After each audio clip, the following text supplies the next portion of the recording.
Good afternoon. I'm Ted Hagelin. I'm the director of the New York State Science and Technology Law Center at Syracuse University College of Law. And I welcome you and thank you for joining us for our first Lab to Market webcast. The title of today's webcast is Hurdles in Managing University R&D Policies, and Rich Newman is our presenter. I'll introduce Rich more in a moment. The second webcast will be on Thursday, April 30th. That webcast will focus on new developments in patent law and be presented by George McGuire, who is the chairman of the Intellectual Property Group at Bond Schoening King. The final webcast for the spring will be on Tuesday, May 12th, establishing first to invent an electronic lab notebooks, and that webcast will be presented by Lisa Dolak, a professor of law here at Syracuse University College of Law. We have worked very hard to get to this point with these webcasts, surprised at how many technical difficulties we've had. But if you do have any problems, you can contact us at NYS STLC@law.syr.edu. Also, if you have questions during the course of the webcast, please email them with the subject line NYS STLC Spring Webcast and direct that to, again, NYS STLC at law.syr.edu. It's a pleasure to introduce Rich Newman. Rich received his Bachelor of Science in Mechanical Engineering from Cornell University and an MS in Mechanical Engineering from Syracuse University with the concentrations in courses in medicine from Upstate Medical Center. He designed medical devices for over 40 years for Welch, Allyn. For 18 of those years, Rich ran an advanced research group that determined how medicine would be practiced 10 years into the future. Rich has been awarded 13 U.S. patents. He has 9 pending patent applications. For the last 3 years, Rich has been working with us here in the Science and Technology Law Center and in the Technology Commercialization Clinic as an adjunct professor of law, supervising research projects in our Technology Commercialization Clinic. In addition to teaching at Syracuse University College of Law, Rich holds the position of a visiting lecturer in the Department of Biomedical Engineering and is on several advisory boards at Cornell University. He continues to consult with Blue Highway LLC, a wholly owned subsidiary of Welch Allyn. Rich, welcome and thank you. Thank you, Ted. It's a pleasure to be here this afternoon. You should all have an electronic version of this sent to you ahead of time. Plus, you have what you'll see up here on the screen. And hopefully many of you will have actually taken your electronic versions and made copies of it so that you can make notes during the talk. So the talk today has to do with hurdles in managing university R&D projects. And as Ted mentioned, this comes from a compilation of work that I've done over the last 40 years at Welch Allyn, which is a medical instrument company, and here at Syracuse University at the law school, and then again running some projects at Cornell University with students. So here is our agenda for today. Here's what we're going to talk about. We're going to first start out with the mission. Everybody needs a mission. You'll see why in a moment. Evaluation of the ideas. You get a lot of ideas. Which are the ones that we should be working on? We can't work on them all. Which ones should we work on? We'll give you some clues as to how to do that. Who are your customers? You always have to satisfy the customer's needs. So you need to know who your customers are, first of all. What is the development process that we might want to use to do this research? Some issues with intellectual property, and that also gets into publication rights, okay? Because those two are very closely tied. Then lastly, time for questions and answers. Now, Molly Zimmerman is here, and she is at this website that you can see right here. And if you have some questions during the talk, send them in to Molly, and she will compile them, and then we'll answer them at the end. Okay? So, getting right into it. Mission. Why is a mission important? Missions are just for industry, aren't they? Well, no, missions are for everybody. They're for non-for-profits, they're for industry, they're for universities, they're for you personally, okay? So here's a little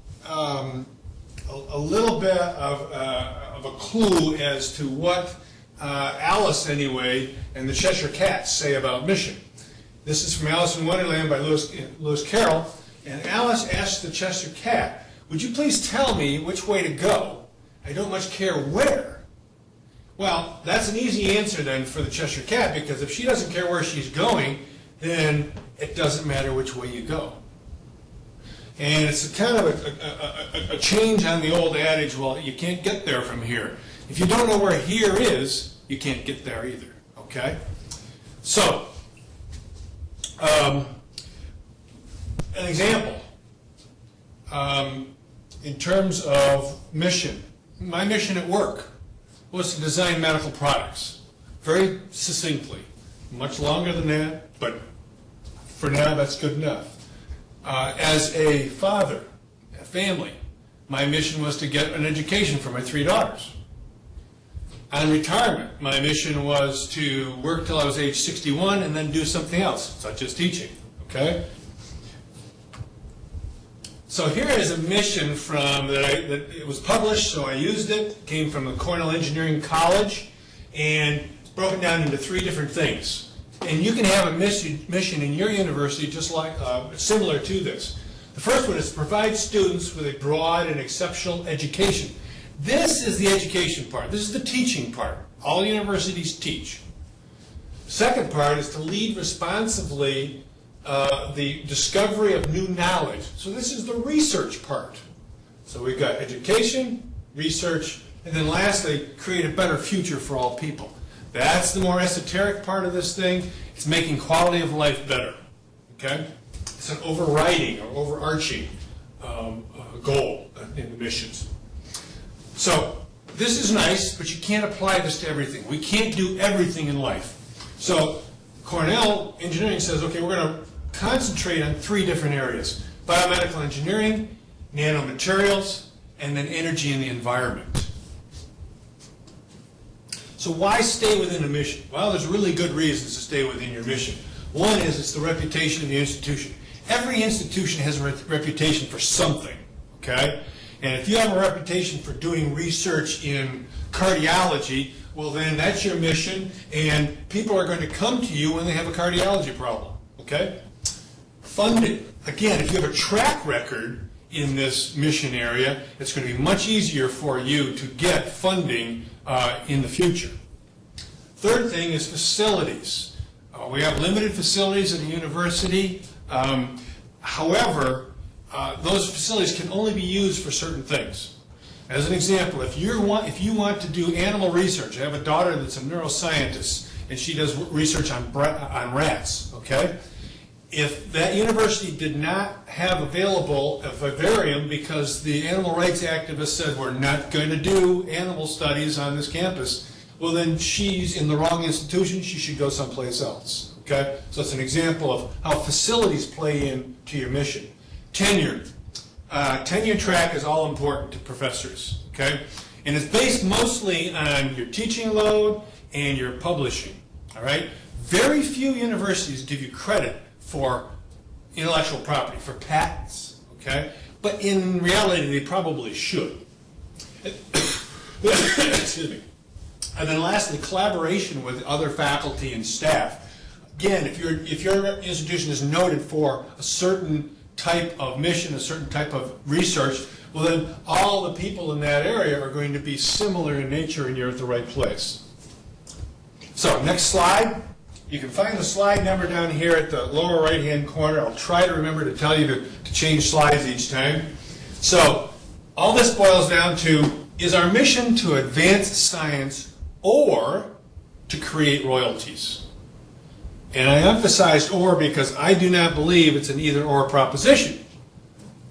Profit is not necessarily evil. Profit can be used for other things for the good of mankind and for the good of the university. So I look at this as not being mutually exclusive. I think it's 2 sides of the same coin. One side of the coin is to advance science, and the other side of the coin is to make a profit. And these two are not mutually exclusive. They can both be done. simultaneously. Now, as an example, if you're sitting in a university and this is not the split you're getting at your university, please don't tell them that Rich Newman told you that you're getting cheated because you should be getting this. This is kind of an average. This is what we found in going to a number of different universities. The royalty split is about 1/3, 1/3, and 1/3. University gets a third. Who knows what they do with it? Run the program. The inventor gets a third. That's an incentive to continue to invent for the researcher. The third thing is the department or the laboratory of that researcher gets a third of the dollars, and those can then go into more research, which in turn create more royalties, which can then be used for more research. So you have a big circle here, which increasingly improves the amount of research and the amount of dollars brought into the university.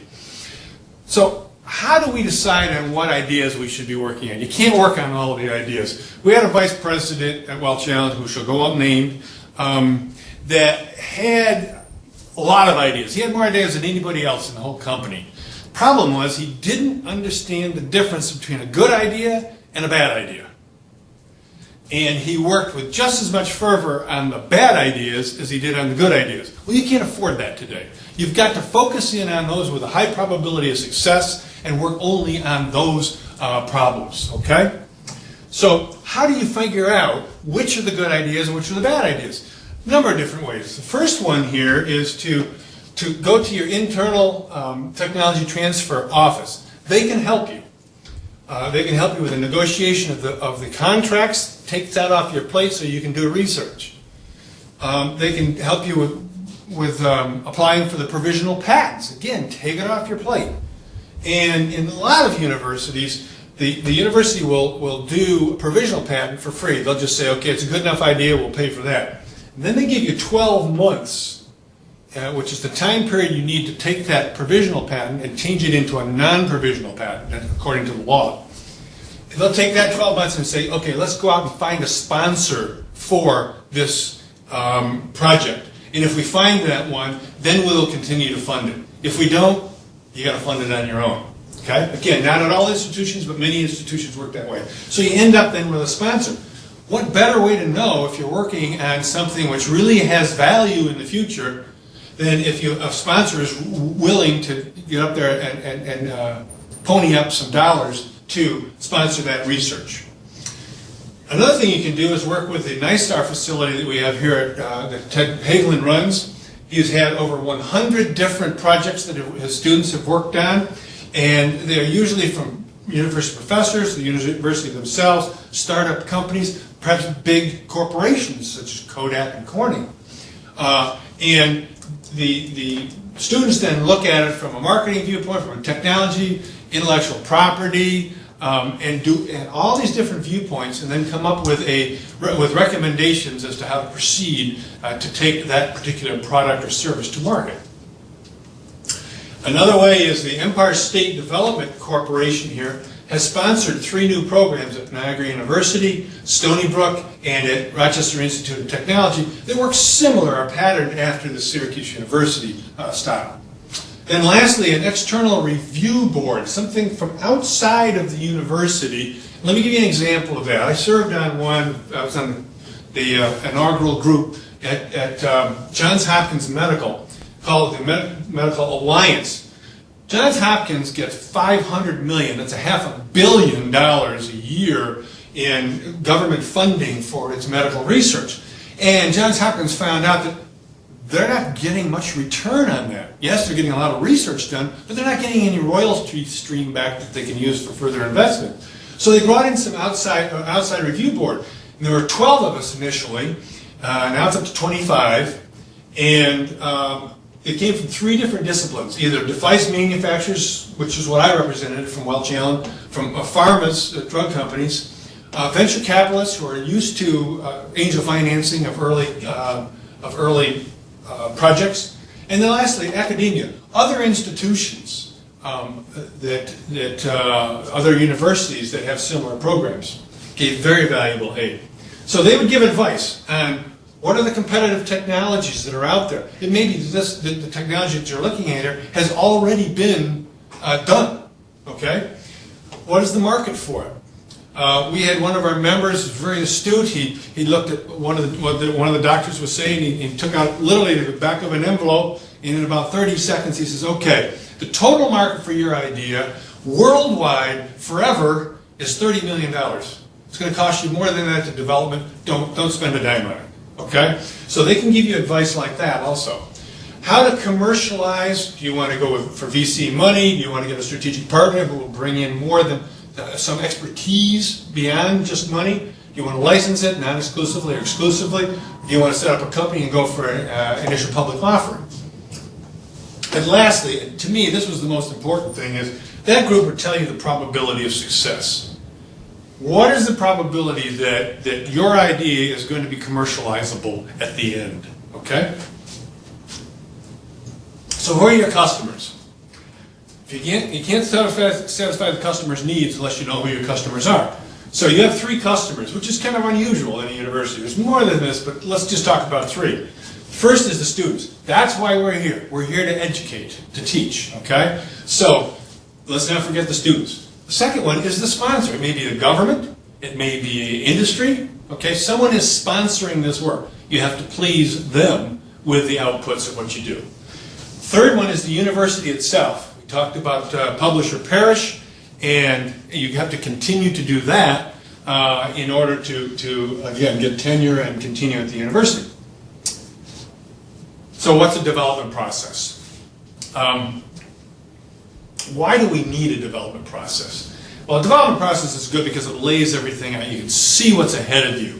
And then that way you'll know that you're not going to miss anything. You're not going to leave something out in the process when you can't see the forest for the trees, okay? Second thing is to understand how long it will take. If you put this thing in a timeline, all of a sudden you realize, hey, this is going to take me 4 years, not 2.5 years. I had a supervisor, a mentor at Welch Allyn, who started his own company. It failed because he needed more than 2.5 years to put it on the market. All he had was 2.5 years worth of dollars. So he became my mentor at Welch Allyn and went back into industry. Monitoring the progress. If you know where you're supposed to be at all times, you can then monitor. Let's go to the next slide. This is now slide 13.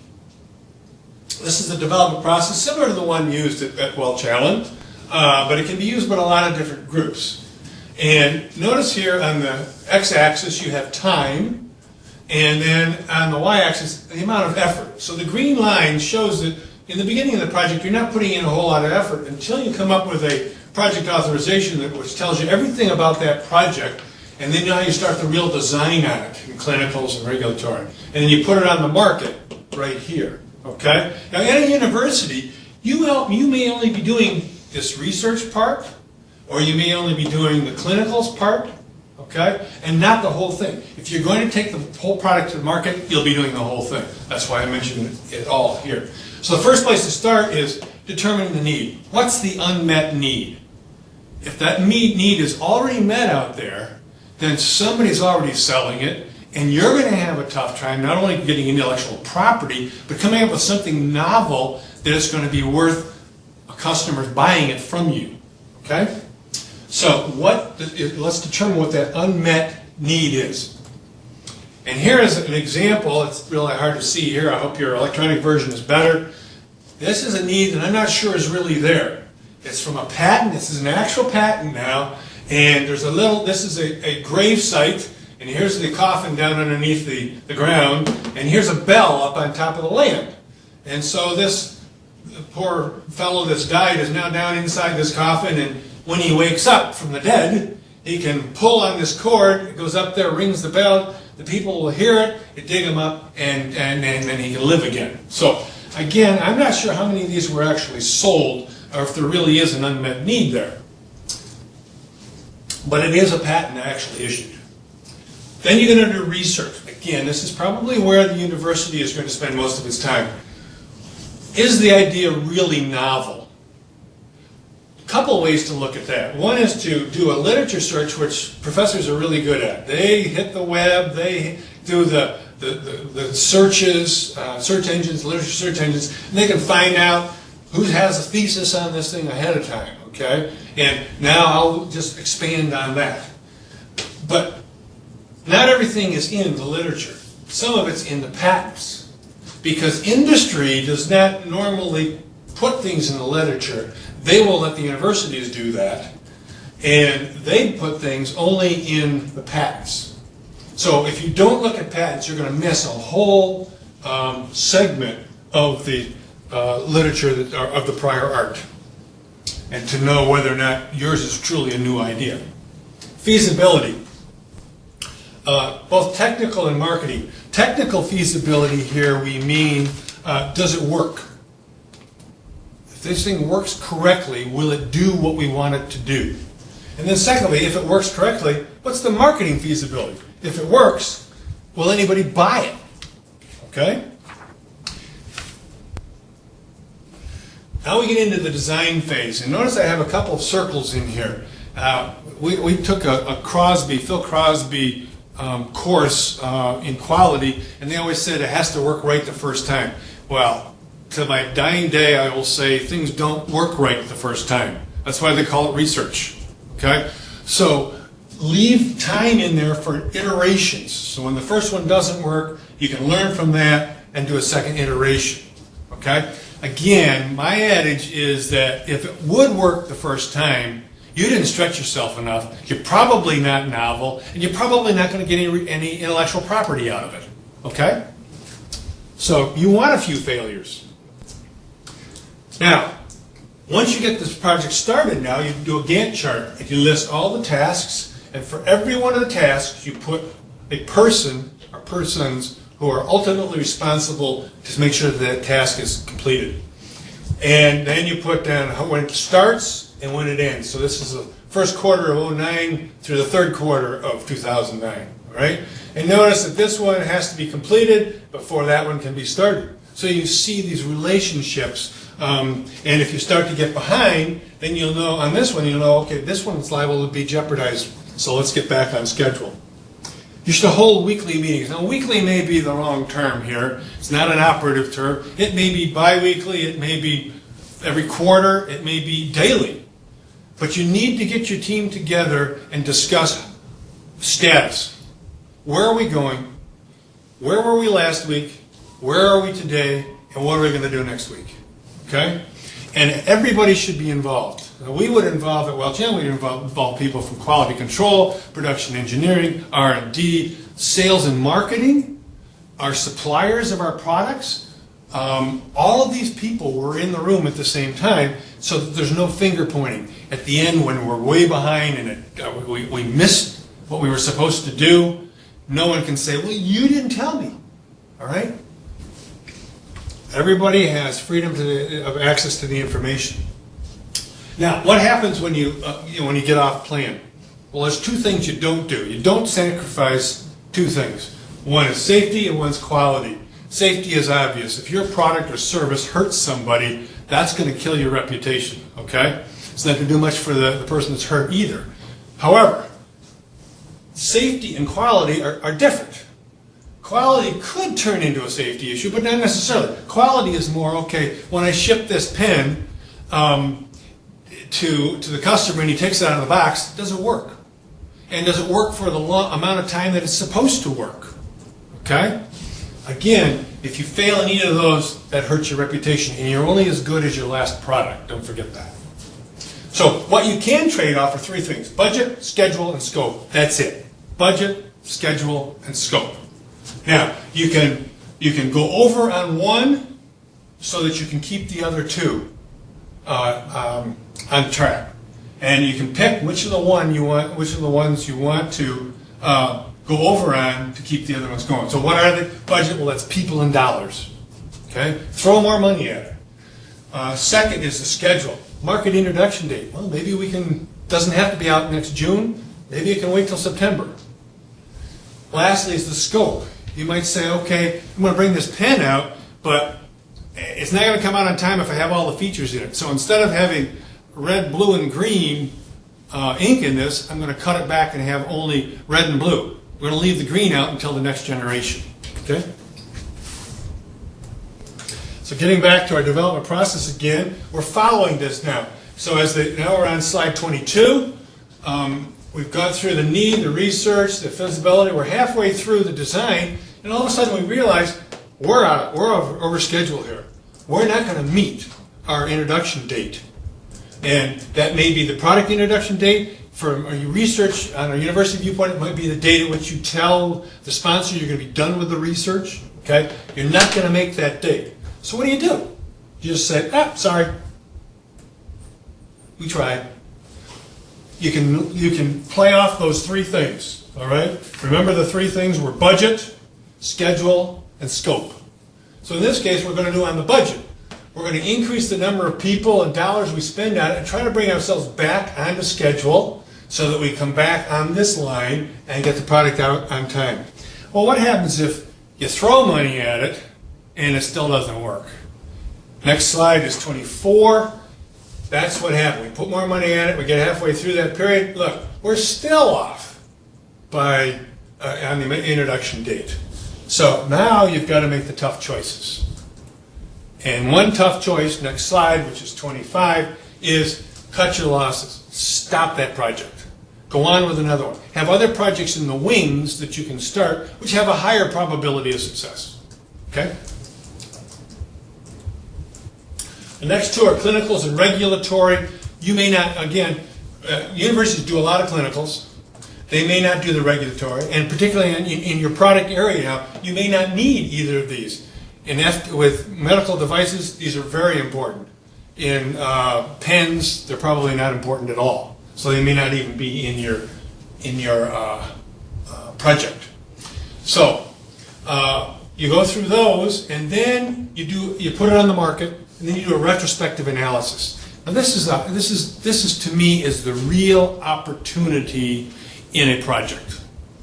Looking back, wait a year. It's been on the market a year. You now know what the real sales are going to be. You know how many warranty issues you have, how many complaints you have from the field. Okay, now we can analyze it and say, did we do everything that we were supposed to do in this project authorization for all of the components and all of the characteristics that the product was supposed to have? Did we do it right? And how can we do it better the next time? That's where the real goal is. Goal is how can we do it better the next time? Let's learn from our mistakes. Now, concentrate on the process, not the people. So you shouldn't be going over there and saying, back in here, Fred got behind in the software. Fred did a bad problem and did a bad thing. Okay? No, this is not about Fred. It's about the process. We got behind on software. Why? Maybe we should have had 2 people working on it instead of 1. Maybe we had the wrong skill set of people on there. Maybe we didn't start it soon enough.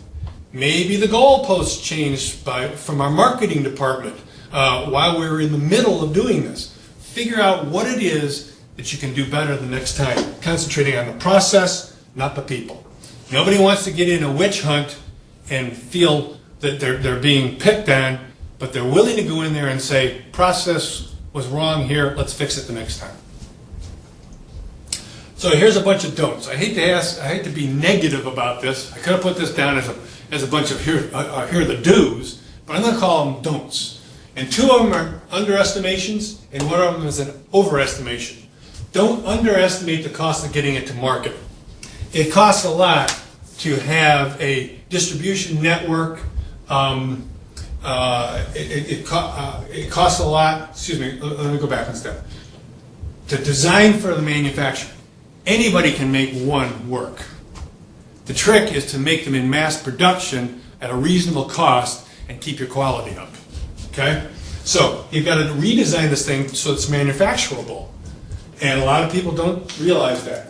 Agency approvals. It takes a long time for us to get through FDA. All the clinical evaluations can take, well, one of them took 3 years. We needed 3,000 people to have it used on it. 3 years. And then it took another 9 months to get it through FDA once the clinicals were done. Don't underestimate that. Setting up a production line is not cheap. You may want to job it out to a production line that is already set up. Don't underestimate the value of established distribution. Okay?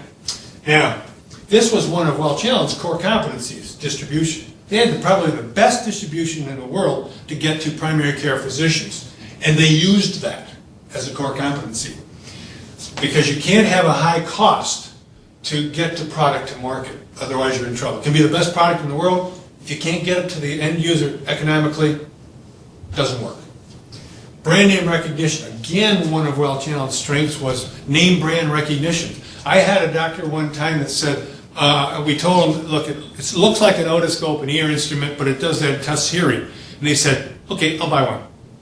Okay, because they knew that Welch Allyn stood for quality, they knew it was going to work, they knew that Welch Allyn wouldn't bring it out unless there was a real need that was fulfilled. Okay? And that is your brand name recognition. Nike has it, you know, all these other companies have the same thing, Pepsi-Cola, all right? And don't underestimate the worth of that. And then product pull-through. Again, if I go in there and I want to sell a doctor, making a call on a doctor costs me $350 to make a call on one doctor, okay? If I go in there and here's the new ophthalmoscope, don't you want to buy one? He says, no, I don't want to buy an ophthalmoscope. Well, okay, we also have blood pressure. You want to buy blood pressure? And he says, yeah, okay, I'll buy blood pressure. So you can get pull-through of other products, okay? And then lastly, don't overestimate the worth of your patent. Unless your patent is what I call a pioneering patent. It's fundamental. It's brand new. No one's done anything like it before. There are probably ways around it. There's another technology that can be used to do almost the same thing without infringing on your patent, okay? Unless it's a pioneering patent. Kodak. John Spoonauer from Kodak once told me that the average product from Kodak, once it hits the market, there are 200 patents behind it when it hits the market. And your patent from the university might only be one of those. So again, don't overestimate the value of any one of 200 patents. Intellectual property. Single source at the university for IP. This comes now from so we're on 28 now, slide 28. Syracuse University's New Technology Law Center did a report in 2005, came up with 6 things that you need to be careful of for intellectual property on the university campus. One is single source. You've got technology transfer office, you've got an office of sponsored research, you've got a budget office, all these things. Wouldn't it be nice if the researcher only had to play with one of those and let them take care of it? He knows exactly what to do for all the policies, okay?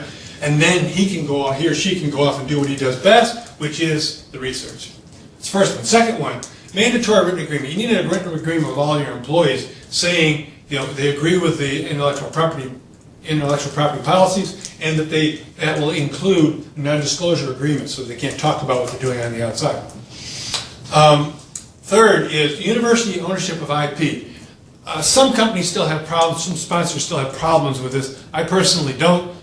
Let the university own it as long as I can get access to it either on an exclusive or a non-exclusive basis, okay?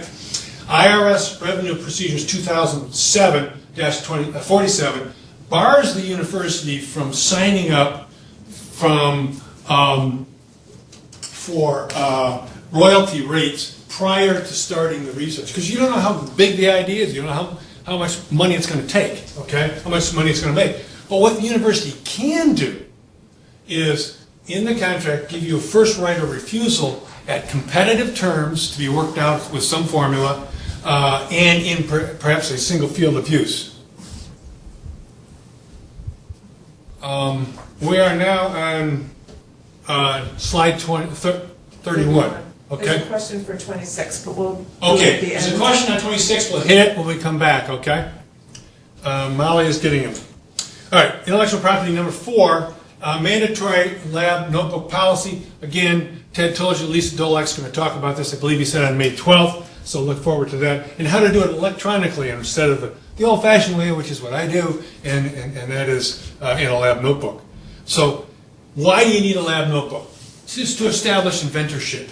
Foreign countries, it's the first to file, is the one that gets the patent. In the United States, it's the first to invent. So if you can show in a lab notebook that you invented it, brought and reduced it to practice on a certain day, then you're the one that's going to get that patent, not in the United States.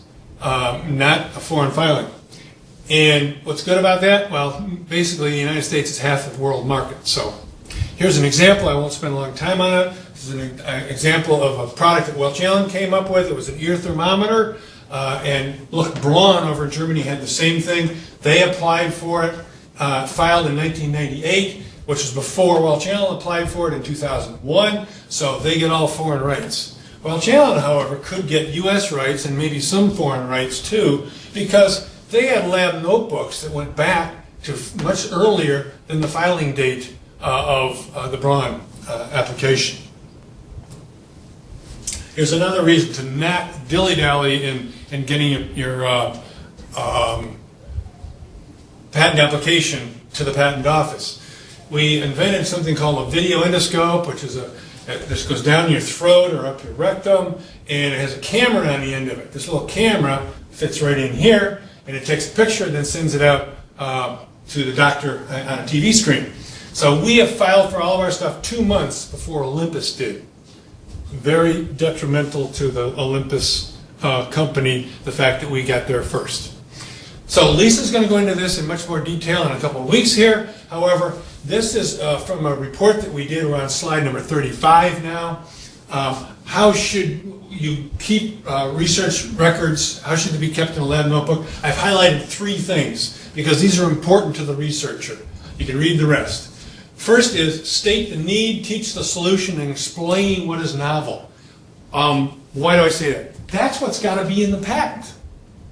In a patent, you have to tell the need, tell what people have done before, why it didn't work, teach your solution, and explain why it's new.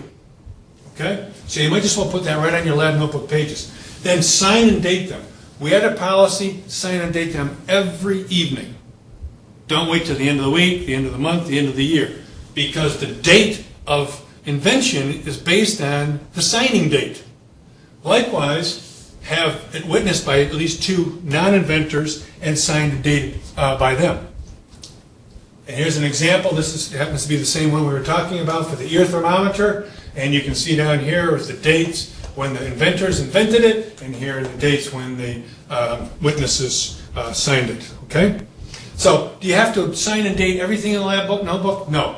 Most of the things in a lab notebook are data, okay, which are not going to become part of the intellectual property. So you don't need to sign and date those every night. However, anything that could be used in the IP, what didn't work, why it didn't work, what did work, why it did work, that you should sign every evening. Number 5. Inventors must disclose the IP to the university. You can't sit on it. You got to tell the university what's going on. Certain tech transfer offices will actually go to their big researchers and say, I haven't heard anything from you lately. I know you're working on Alzheimer's. How come I haven't heard from you? Okay? And they will actually ping the researchers to give them the information. And then lastly, have a written distribution policy for distribution of the royalties. That'll act as a carrot for the researcher, again, if he or she gets 1/3 of the revenues. Publications tied in with intellectual property, because if in foreign countries, there's a publication that explains your idea prior to your filing for the patent application, that patent is negated, it's void. Okay? So in the United States, you get a 12-month grace period, but not foreign. So most companies and universities will say, okay, let's file our patents before there's any kind of a publication. It might be a poster, it might be a paper, which is either written in a magazine or delivered at a poster session or at a convention. It might be a thesis. Okay, and be sure to give your technology transfer office and your sponsor 30 to 60 days notice before you publish, so that they can have time to dedact anything which is proprietary, and also to file for those patents, as we said up here, so that you don't lose your patent rights. Timing is everything. Universities don't work on the same time schedule as industry. Let me give you an example. Here's what universities do. They have grad students that are here from the fall term through the spring term, and if you're lucky, you might find one that will work for the summer also. And then you start the whole process over again. Okay?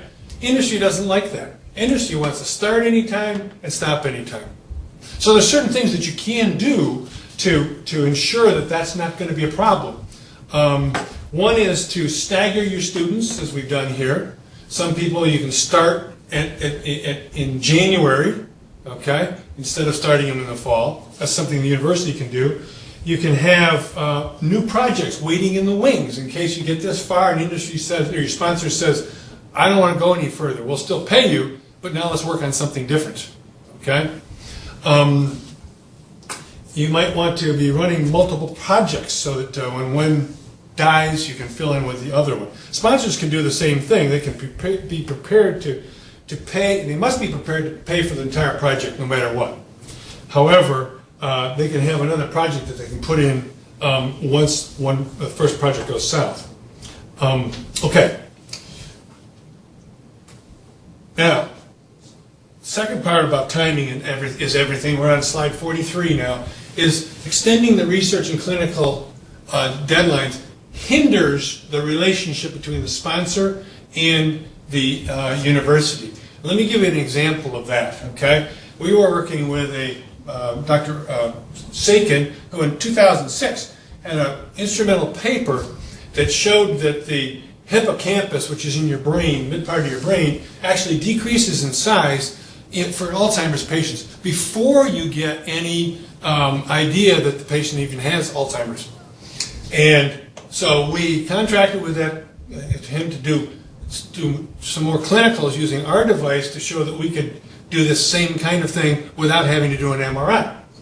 So that was back in 2006. It was supposed to be a one-year project. It's still not done. The clinicals are still not done. That hurts product introductions and hinders relationships. Diligence. University must show best effort. They must say, if I'm going to have it done by a certain day, this should be done by that day.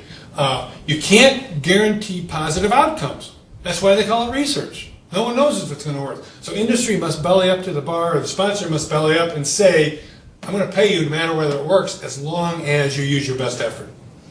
And then strategic partnering, they have strategic partner must put the product on the market once the university is done with it. So you need a market introduction date and some minimums on which royalties are based. And lastly, the government, if it's sponsoring the project, has marching rights. And if the university does not commercialize that product quickly enough, the government has the right to come in and take it back. Final slide, 45. So effective research at the university has four things. One is, and that Ted likes to talk about, and that is benefits the public. Commercialization of this product ultimately benefits the public. It's a new adhesive. It's a cure for Alzheimer's. Whatever it is, it's going to have public benefit. Second thing, it provides scholarships for your students. Funding, if you will. It provides funds for further research, which again can be used to create more royalties and then be used for more research. And lastly, let's not forget, our ultimate purpose is to educate our students so that they can go off, go into the world, and do things like benefit the public. Okay? With that, here is the Nice Star Center here. This is the email that you can send your questions to, and we actually have some questions that have come in already. And let me look at the first one here. I think we have like 3 questions so far. First one says, do you have any suggestions as to how to expedite negotiation of sponsored research programs at a university? Okay, yeah. First thing that I would do is, and this has been done by many companies, is get a generic contract set up between the university and that company. So 95% of the stuff is already decided. Royalty rates, clauses that are going to go on even after the project is stopped, all those details, okay? And then all you have to work on is the last 5%. So that's the first thing to do. Second thing is you should get a book called Getting to Yes. written by a Harvard professor, I think, and he said for negotiating, you should do a number of things. First, you need to agree upon what's fair. Both sides agree on what a fair contract would be. Then all you got to say is, no, that's not fair. We already agreed what fair is. Let's go back to what's fair. Okay? And you're not trying to nickel and dime each other. You can also put, you should have each side state its real needs right up front.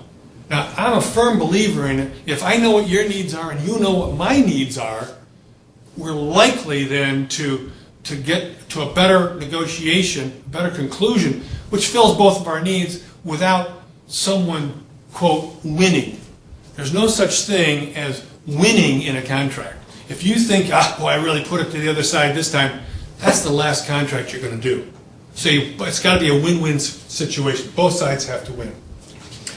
You also should be prepared for this. You need to put down what you want to get out of the contract, what you think the other side wants to get out of the contract, and then what's your BATNA. BATNA stands for Best Alternative to a Negotiated Agreement. When you're willing to walk away. If I don't get $10 million for this, I can't do the research, it's not enough money, I'm willing to walk away and use this other alternative with this other sponsor. Okay? So that's one question. You had a question on 26, slide 26, was it? Yes. Let me go back to 26. This says, waiting a year on your retrospective could be prohibitive. Consider, for instance, the value of expanding an issued patent through a broadening reissue, for example. Similarly, the one-year ban on published applications, particularly if you have a provisional as a basis for filing, can make an improvement that has some patentable value unavailable for protection. Okay, let's try one at a time. Why do we wait a year? A year is just a term, okay? It may take you 2 months, 6 months, whatever. You can't stop your business while this is going on. Agreed, 100%. But on the other hand, you don't know what the final sales volumes are going to be on this thing until you wait about a year. Because if you go through distribution, the products go into warehouses and they don't get sold through to the end user. You got to find out what your end user sales are. You have to have a certain amount of time to know whether these products are going to break down in the field. Admittedly, do that retrospective analysis as soon as you can, but it could take up to a year. Okay? The second part was about you have a 12-month convention priority for patents. Yes, you need to, it's a very good point. You have 12 months from your first patent filing, whether that's a provisional or a non-provisional in any country around the world. You have 12 months to file in all of the other countries and to file non-provisional if the first one was a provisional. So you don't have much time to think about it. In often cases, I can tell you in Welch Allyn's cases, we applied for the patent prior to the products coming out on the market. For example, the video endoscope. Our patents were applied 2 or 3 years before the product even hit the market. Okay? So, yes, you've got to make those kinds of decisions in a timely manner. You only have 12 months to do it. Okay? So, in a perfect world, you'd have all of the data from which to make the decision. This is not a perfect world. Use the data that you have. Okay? One other that was handed to me here. What advice do you have for an invention that can be developed in a number of different industries? Are there factors you can discuss in making this decision? Okay, so Prahalad, in his definition of a core competency, this is what you do better than anybody else. It's what you should capitalize on, where you should emphasize, so that you are doing what you do better than anybody else so that they can't catch up to you, okay? That's called a core competency. So in determining your core competencies, one of the 3 things that's needed for a core competency is that there are a number of markets. Welch Allyn made a little light, they make little light bulbs to go into their otoscopes and their ophthalmoscopes, okay? We found that we could, that was a medical market, we could also sell that in airplanes. When you get on any Boeing aircraft, and you turn on the light, the reading light, that's our light bulb that's in there, okay? So as a second market. If you have many, many markets, then you spread out your engineering costs and you spread out your risk. If one of those markets goes south, you still have the other markets that you can sell to, okay? So it's important in the core competency to have many markets. Now, that's also a distraction. How do you decide which of these markets you want to tackle yourself and which ones, and we call them vertical markets, which vertical market you're willing to either license or sell the rights to or partner with somebody else, and what kinds of decisions, criteria do you use? Well, first is, do you want to start your own company? Or do you really want to just do research and take the royalties and continue to do research? That's your own personal, what you want to do. How much capital do you have and how much can you raise? That's going to be another important issue.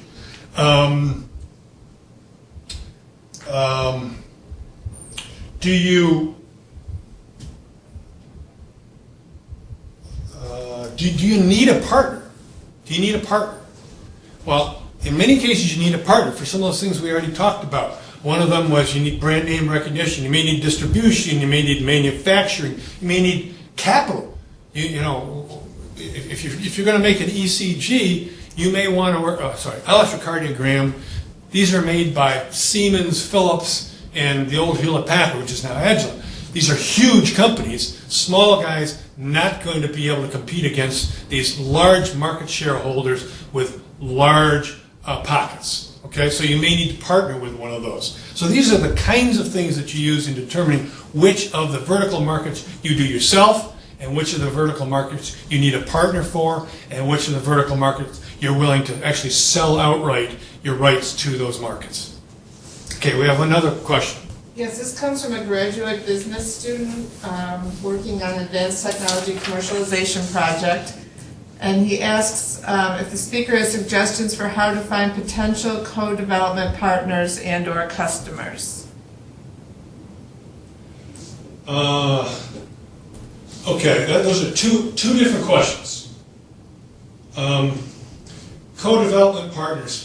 The best thing, when I was in school, we used slide rules. We didn't have computers. Computer is probably, well, transistor to me is the best invention ever because it enabled computers. But computer is one of the best inventions ever because now you have the World Wide Web. And you can get on that and Google anything and find out who potential partners might be.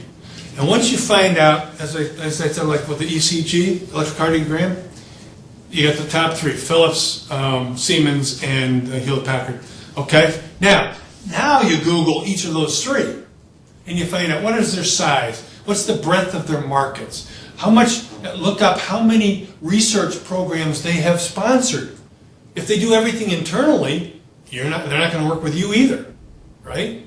They have to be a company that's going to be willing to work on the outside and have not have a not invented here attitude. Okay? So that's what I would do. I'd hit the web, I'd go to the literature, I'd find out who's doing what, I'd do a patent search on it, find out who's had ideas in this area, and maybe it's an idea that's right up your alley and the product's not on the market yet. Call up that inventor. Say, look, I want to work with you. Okay? Second thing is, how do you find customers?